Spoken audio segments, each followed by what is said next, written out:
Hi అండి, అందరికీ నమస్తే. ఈరోజు మా ఇంట్లో చాలా ప్రత్యేకమైన రోజు అండి. మా బుజ్జిగాడికి 1.8 ఇయర్స్ అయితే కంప్లీట్ అయ్యాయి. థర్డ్ టైం అయితే ఇంటికి వెళ్దామని చెప్పేసి సాయిబాబు గుడికి అయితే వెళ్తున్నామండి.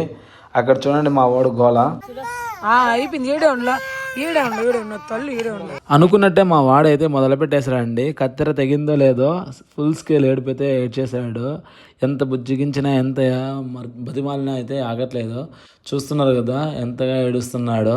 అప్పటికి ఇంకా బలవంతంగా గట్టిగా పట్టుకొని కాసేపు అయితే మేనేజ్ చేసాము. చిన్న ఘాటు కూడా పడిందండి, కాస్త భయం వేసింది.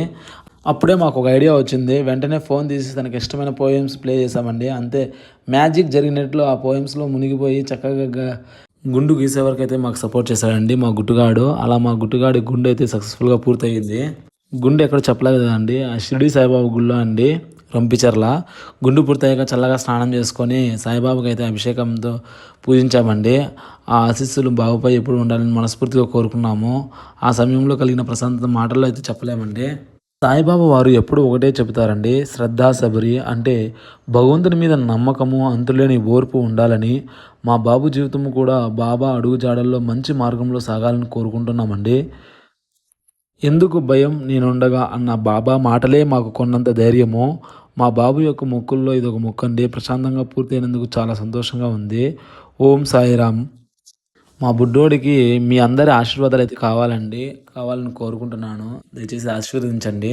బాబా అంటే మనకు గుర్తొచ్చేది ముఖ్యంగా సబ్కా మాలిక్ కేక్ అంటే బాబా కులమతాలకు అతీతంగా అందరినీ ప్రేమించమని చెప్పారండి. మనుషులందరూ సమానమే, దైవం ఒక్కడే అనే సూత్రాన్ని ఆయన తన జీవితాంతం ఆచరించి చూపారు. ఇది మనకు బాబా ఇచ్చిన గొప్ప సందేశము.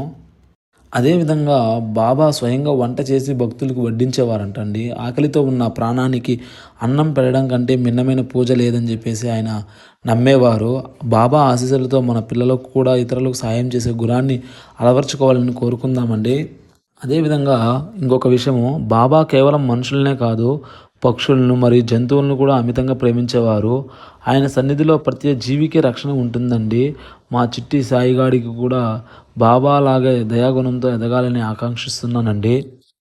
చూసారు కదండి మా బుడ్డగాడి తల్లిదండ్రుల ముచ్చట్లు. తను ఏడుస్తున్నప్పుడు మేము పడ్డ కష్టాలు. బాబా ఆశీస్సులు మీకు నచ్చాయని అనుకుంటున్నాను.